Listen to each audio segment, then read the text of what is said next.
If you're part of Generation X or an elder millennial, you remember this.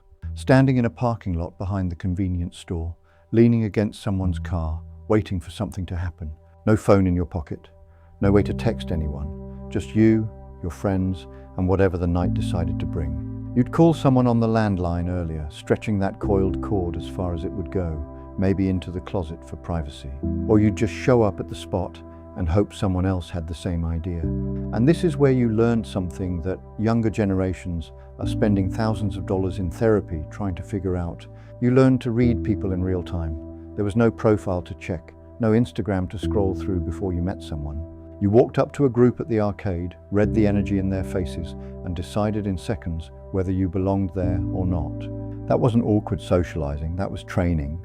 What psychologists call social intelligence, you just call knowing how to handle yourself. You learned it standing around with nothing to do, watching how people actually behaved when there was no camera recording.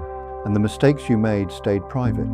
You said something stupid at a party and it didn't become a viral video.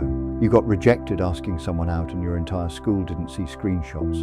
You learned that embarrassment was survivable because it actually was. Brain researchers now study something called low-stakes failure exposure. Basically, making mistakes when the consequences are small teaches your nervous system that you can handle things going wrong. You got this training for free every Friday night in the parking lot of a Burger King. This shows up today in ways you might not even notice.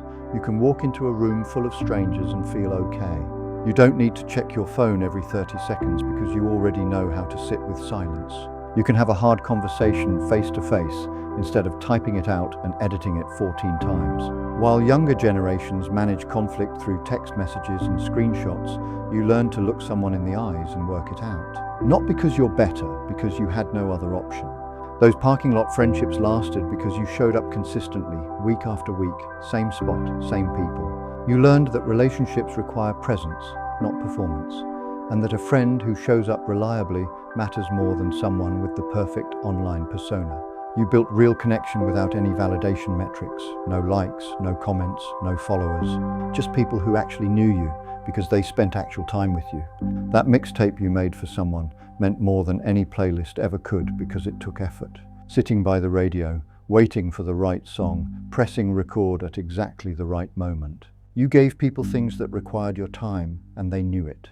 This wasn't wasted youth, it was social training that can't be replicated with apps. And if you've ever wondered why you handle uncertainty differently than people who grew up with smartphones, this is why. You learned to be bored, you learned to wait, you learned that not every moment needs to be optimized or documented. What researchers now call distress tolerance, you just call being fine with nothing happening. That parking lot taught you more about human nature than any social media algorithm ever could, and that training doesn't go away. It's still in you. Every time you choose the phone call over the text, every time you sit in comfortable silence, every time you trust what you see in someone's eyes more than what they post online, you learn to connect the old way, and the old way still works. Drop your go-to hangout spot in the comments. The parking lot, the arcade, the 7-Eleven, wherever you wasted time that wasn't actually wasted,